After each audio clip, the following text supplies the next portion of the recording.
Ukraine has received a delivery of the German Iris-T air defense system, Der Spiegel magazine reported on Tuesday. The handover took place on Tuesday near the Polish-Ukrainian border. According to the German federal government, the weapon is the most modern air defense system in its possession. It was developed by the German armaments company Diehl Defense from Überlingen on Lake Constance. The ground-based anti-aircraft system is primarily intended to protect civilian populations by repelling air attacks by the Russian military. According to Chancellor Olaf Scholz, large cities could also be protected against air raids. By handing over the air defense system, Germany is upholding a promise that Chancellor Scholz had already made in the Bundestag at the beginning of June.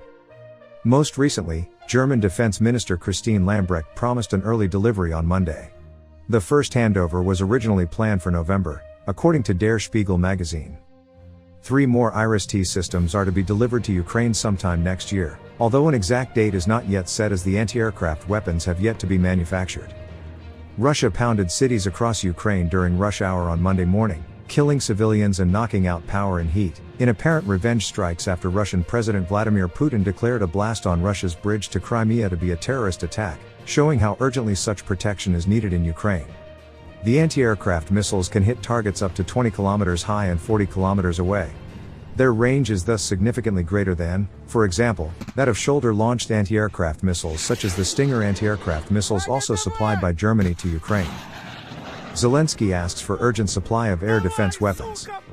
President Volodymyr Zelensky was asking the leaders of the G7 group of nations to urgently supply Ukraine with air defense weapons on Tuesday, after Russia rained down cruise missiles on cities across the country in a new escalation of the war. The White House said U.S. President Joe Biden and other G7 leaders met virtually to discuss what more they can do to support Ukraine and listen to Zelensky, who has called air defense systems his #1 priority. Biden has already promised more air defenses, a pledge that Kremlin spokesman Dmitry Peskov said would extend the conflict. The mood of this summit is already obvious and predictable. The confrontation will continue, Peskov told reporters.